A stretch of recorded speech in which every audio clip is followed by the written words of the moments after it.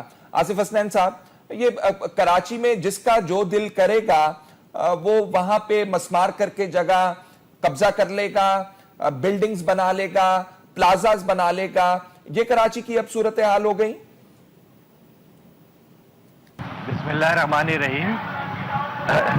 دیکھیں، یہ تو حکومتی جو ہے قبضہ حکومت ہے، جو کہ اس کراچی میں، اس سندھ میں اگر آپ اوورال 9 سال کی صورتحال دیکھیں تو آپ کو اندازہ ہوگا کہ کس طریقے سے یہاں پر زمینوں کی بندرباٹ کی گئی ہے، کس طرح منظور قادر جو KBCA کے چیئرمین تھے، انہوں نے 25 منزلہ عمارتیں، اس کی NOC دی گئی ہے کروڑوں روپے لے کر، جس میں اربوں خربوں روپے کمائے گئے، اور اسی طریقے سے آج پانی جو ہے وہ بیچا جا رہا ہے کراچی شہر میں۔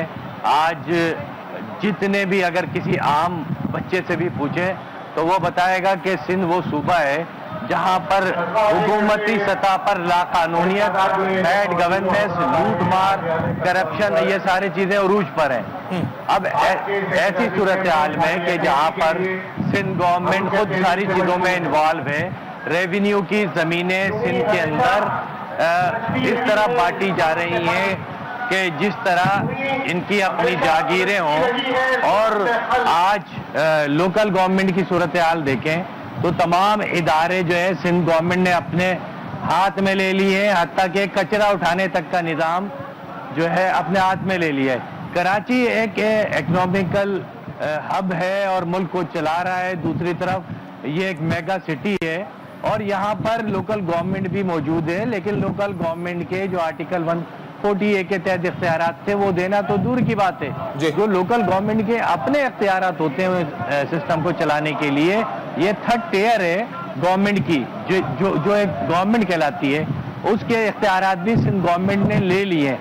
آج جتنی بدعنوانیاں اور اس طرح کے عمل سندھ میں ہو رہے ہیں، اس کو کھلے عام کیا جا رہا ہے، اور یہی وجہ ہے کہ پاک سرزمین پارٹی یا دیگر لوگ جو آج سندھ میں سراپا احتجاج ہیں، یہ سراپا احتجاج اس کی وجہ یہی ہے کہ ان کو اب عام آدمی کو اب اس بات کا احساس ہونے لگا ہے کہ جمہوریت کے اور سیاست کے نام پر پاکستان پیپلز پارٹی ایک ایسی مسلط ہو گئی ہے کہ جہاں پر کھلے عام ان تمام غلط کاموں کو کیا جا رہا ہے۔ ایسے لوگ، ایسے منسٹر جو کہ لوٹ مار میں ملوث ہیں، ان کو سونے کے تاج پہنائے جا رہے ہیں۔ ایسے لوگ جو کہ کرپشن میں ملوث ہیں، ان کو کوئی پوچھنے والا نہیں ہے۔ تو پھر اب آپشن کیا ہے لوگوں کے پاس؟ تو وہ زرداری صاحب تو اس جمہوریت آصف حسنین صاحب، آصف علی زرداری صاحب تو فرما رہے ہیں کہ اگلی حکومت تو ان کی ہے، ان کی پارٹی سے وزیر اعظم ہوگا، تو یہ اس گورننس کے ساتھ ان کا اگلا وزیر اعظم ہوگا؟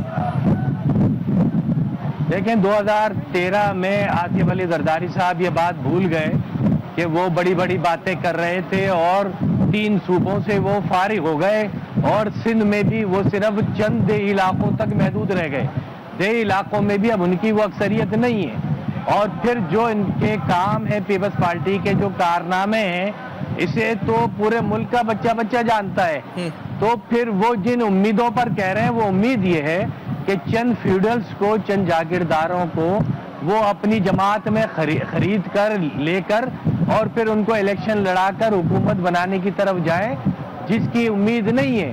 آج سندھ کے لوگ پاک سرزمین اور مصطفیٰ کمال کی طرف اس لیے دیکھ رہے ہیں کہ ان کو پتا ہے کہ مصطفیٰ کمال ایک ویژنری لیڈر ہے، پریکٹیکل آدمی ہے، ایماندار آدمی ہے، اور اب سندھ کے دیہی علاقوں کے لوگ بھی بڑی تعداد میں پاک سرزمین کو اور مصطفیٰ کمال کو جوائن کر رہے ہیں. آصف حسنین صاحب اس اسکول کو جب گرایا جا رہا تھا تو پولیس والے بھی ساتھ تھے, وہ کس لیے ساتھ تھے؟ وہ پروٹیکشن دے رہے تھے. اب کمیٹی بنا دی ہے انہوں نے جو 3 دن میں رپورٹ دے گی, پھر پتا چلے گا کہ کون سا گروپ تھا, کون سی پارٹی تھی جو دن دہاڑے بچوں کے اسکول کے اوپر حملہ آور ہوئی اور مسمار کر دیا اس کا اتنا سادہ حصہ.